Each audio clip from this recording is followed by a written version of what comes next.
tidak semua orang bisa menjajaki atau menerbangkan pesawat F-16 ini. Padahal saya dari kampung. Saya waktu itu tidak bisa, nyupir mobil pun tidak bisa. Saya belajar nyupir itu setelah saya sudah mahir terbang F-16.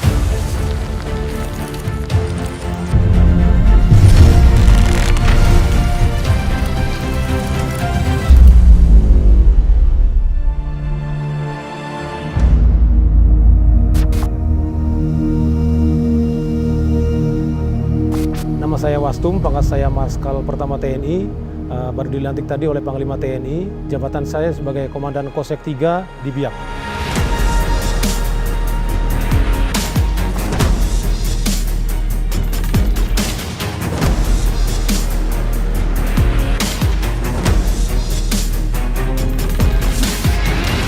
Saya sebenarnya dari cita-citanya dari kecil memang pengen jadi tentara, Pak. Cuma memang tidak tahu mau jadi tentara apa. Tapi tentara itu bagi saya, bagi orang-orang kampung, memang saya hidup di kampung, Pak. Sehingga sosok tentara itu adalah sosok idaman. Kita tidak tahu akan menjadi tentara apa, tapi yang ada di kampung kami kan Angkatan Darat. Saya dulu lihat di kampung saya itu hanya Babinsa, Mbak. Dan Ramil itu saya lihat kalau 17 Agustus saja, dia berdiri di sampingnya Pak Camat. Kalau upacara itu, saya dengan gegap gempita pakai baju pramuka kan, mengibarkan bendera itu, hanya lihat itu tentara itu, sehingga kami cita-cita pengen sekali menjadi tentara itu. Namun jalannya kami memang melalui SMA Taruna Nusantara waktu itu, ya sehingga kami mengenalnya semua angkatan itu di SMA Taruna Nusantara itu. Baru kami melihat, oh ternyata ada angkatan darat, ada angkatan laut, dan ada angkatan udara. Pertama saya memilih menjadi angkatan darat. Tapi ternyata dari hasil psikotes saya cocok menjadi angkatan udara. Sehingga saya dimasukkan menjadi angkatan udara. Bagi saya, masuk kemanapun sama. Karena cita-cita saya jadi tentara gitu.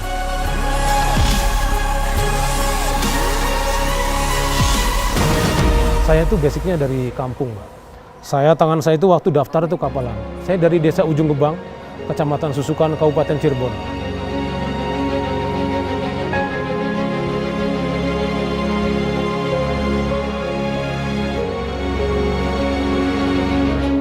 Itu desanya sangat terpencil, hanya satu desa. Saya dapat listrik itu pada saat saya sudah lulus dari penerbangan. Jadi saya pada saat SMP, SMA tidak bisa ada listrik.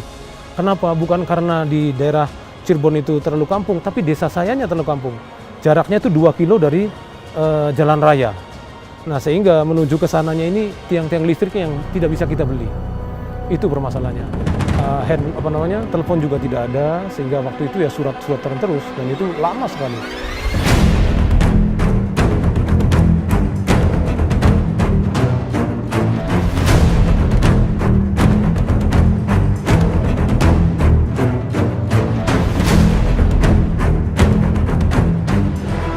Saya tidak ada bayangan saya untuk jadi penerbang tempur.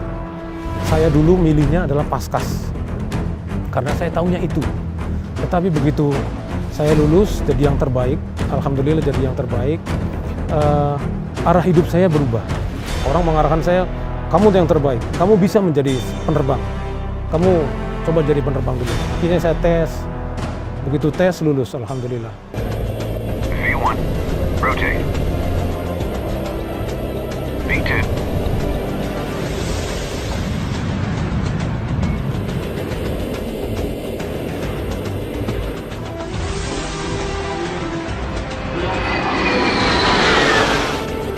Elang-elang muda Angkatan Udara mengucapkan terima kasih kepada Bapak Presiden dan Dirgahayu Republik Indonesia.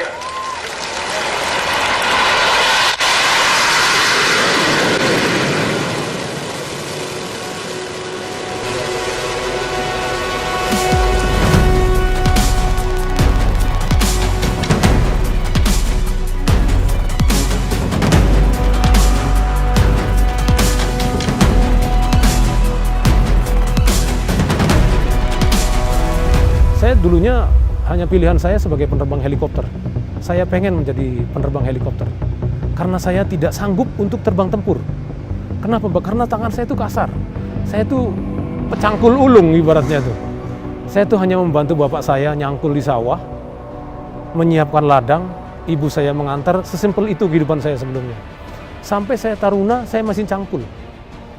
Kalau boleh dikatakan dulu saya melanggar aturan itu karena taruna kan kalau pulang ke kampung tidak boleh pakai baju sipil. Tapi saya langgar itu. Karena saya tidak mungkin di kampung saya, sementara saya pakai baju taruna, bapak saya ke sawah nyangkul. Saya anak cowok satu-satunya. Saya lepaskan semua atribut itu. Saya menggunakan training walaupun saya tidak melanggar betul karena saya memang pasti pakai training. Tapi saya nyangkul dengan bapak saya. Menyiapkan untuk ditanami padi. Sampai tingkat 3. Tingkat 3 saya sebagai komandannya Kopral Taruna, kan adik-adik saya itu suka datang itu ke rumah kan. Saya udah wanti-wanti, jangan datang ke rumah saya. Siap, Mayor Taruna, saya akan, enggak boleh. Itu sudah perintah dari saya. Komandan kamu memerintahkan kamu jangan ke rumah saya. Karena jalan ke rumah saya itu masih makadam, Mbak. Jadi kasihan. Kalau mereka datang ke rumah saya pasti kan pakai mobil. Itu kasihan, mobil betul saja. Begitu saya lagi di sawah, adik-adik kami datang, pakai mobil sedan pula. Adik saya datang ke sawah itu, Kang, ada temannya Kang itu datang. Hah? Ngapain ini bocah-bocah ini? Akhirnya saya masih pakai cangkul, masih pakai caping, datang. Siapa ini adik teman saya kan? Oh bukan, ternyata adik-adik saya. Dia lihat saya itu, ini senior saya. Abis itu, selamat siang Mayor Taruna. Udah, jangan hormat, jangan. Ini lagi pakai PN. Sehingga dari latar belakang itu saya tidak memilih penerbang tempur. Tapi nasib itu kan kita tidak tahu ya Mbak ya. Begitu ada pemilihan, saya dari bakat saya, dari terbang saya, nilai itu, saya masuk menjadi penerbang tempur. Dan itu penerbang F-16 pula. Waktu itu adalah F-16 yang tertinggi sebelum ada Sukhoi ya Mbak ya.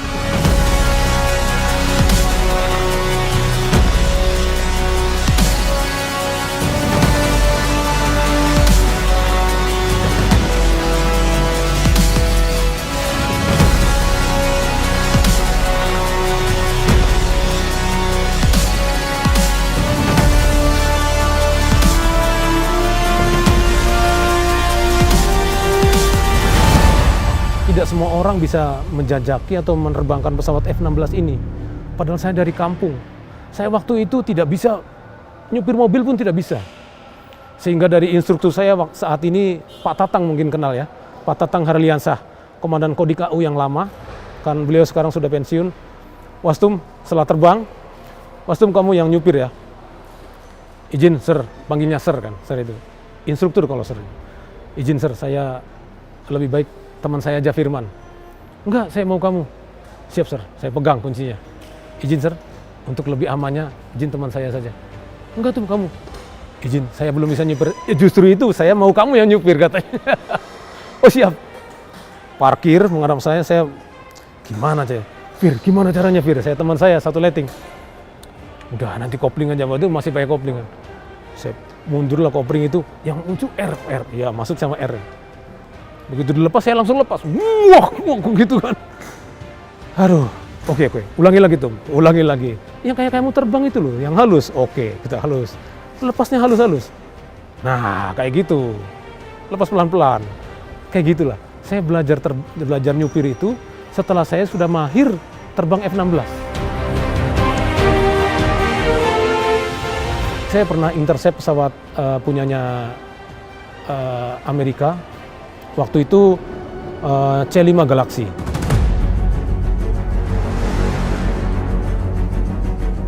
C5 Galaxy mereka dari Kadena Air Force Base menuju ke Diego Garcia yang ada di Samudra Hindia itu. Mereka tadinya harusnya rutenya lewat Laut Cina Selatan, tapi karena di sana ada badai, dia masuk melalui Alki 2. Nah, masuk Alki 2 ini kan kita harus intercept kalau misalnya dia tidak ada woro-woro gitu. Dan itu kita melaksanakan intercept itu setelah kita pulang kantor. Kita pulang kantor, kemudian dari Kosek 2 di Makassar ada Lhasa X masuk ke wilayah kita. F-16 persiapan. Oke, kita persiapan, 2 pesawat terbang.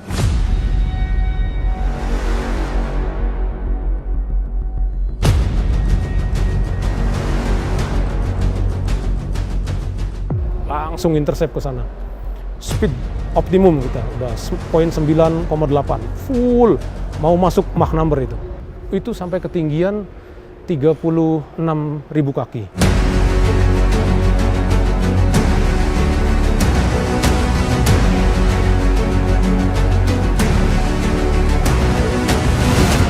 intercept dari Madiun, kita kenanya itu di Selat Makassar itu.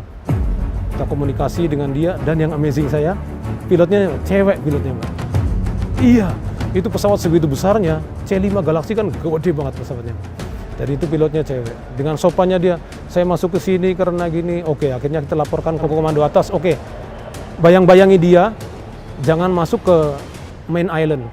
Jangan masuk ke Jawa, crossing ke Jawa, karena dia dari Selat Makassar itu kalau misalnya mau ke Diego Garcia, paling enak lewat Jakarta itu langsung ke sana. Nah, kita kan nggak boleh. Kita bayangi dia sampai ke atas, lewat Selat Malaka, baru turun lagi dia. Itu jauh. Itu jauh. Tapi memang rutenya harusnya lewat sana, karena dia harusnya lewat lewat Laut Cina Selatan. Itu yang mendebarkan lah, karena kan kita terkait dengan negara lain ya. Ya, dan itu salah satu tugas kita.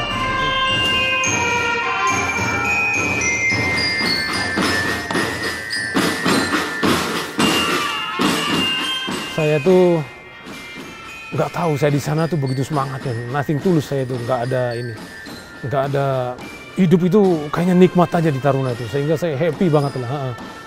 Sehingga mungkin adik-adik saya tuh melihat pada saat itu langkah saya kok bagus gitu.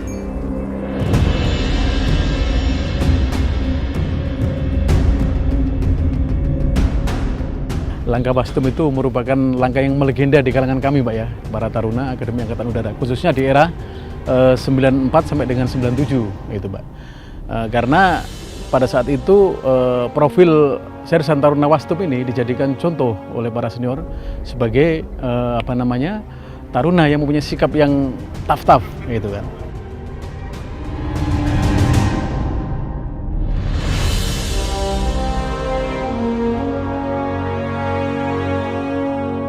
Waktu zaman saya menjadi wingkor di sana, saya tidak pernah menyampaikan bahwa itu langkah Wastum. Saya tidak pernah kan, dan itu juga hanya inilah langkah itu yang saya berikan contoh. Seperti ini kalau kamu melangkah itu, saya contohkan itu. Tapi begitu saya keluar dari ini, saya jadi perwira, adik-adik saya itu yang membentuk, Mbak. Mereka, kamu kalau misalnya melangkah tuh, ini saya kasih contoh, ini namanya langkah Wastum. Jadi langkah Wastum ini adalah langkah di mana sesuai ketentuan, di mana tangannya harus lurus dan langkah pertamanya harus ada bunyi yang seperti melangkah. Jadi memang langkah Wastum ini kelihatannya memang tough atau patah-patah dikatakan seperti di bahasa Tarunanya.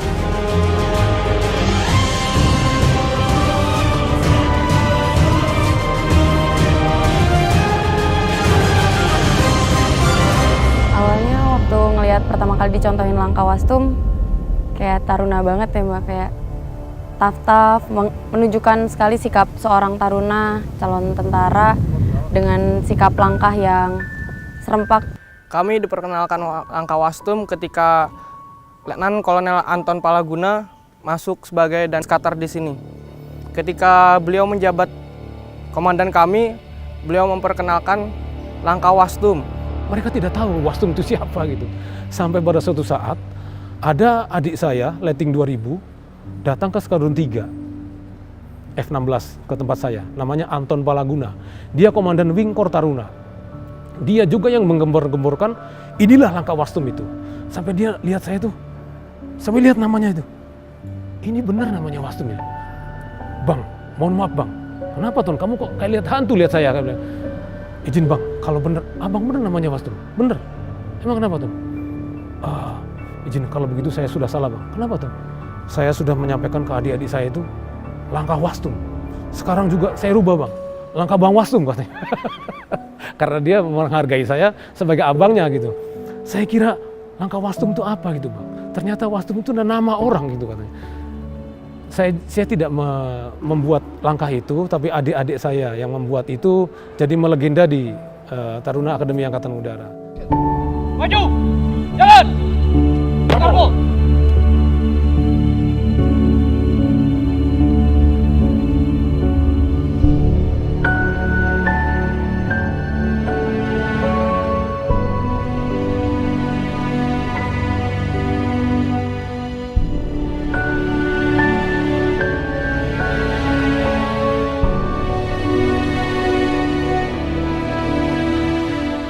Alhamdulillah sekali, ini merupakan karunia terbesar dalam hidup saya. Karena terbesar sebelumnya itu saya lulus menjadi yang terbaik di AAU dan saya membawa kedua orang tua saya istana dan berjumpa dengan Pak Harto, itu karunia terbesar waktu itu. Tapi ini sesungguhnya yang sudah didamkan oleh kedua orang tua saya. Beliau sudah meninggalkan kami, udah almarhum semua. Saya yakin beliau di alam kubur saya sana tersenyum melihat saya, anaknya yang dibangga-banggakannya sudah menjadi penyandang bintang, sudah jenderal. Sesungguhnya ini adalah semua karunia dari Allah Subhanahu wa Ta'ala. Dan ini semua doa dari orang tua saya.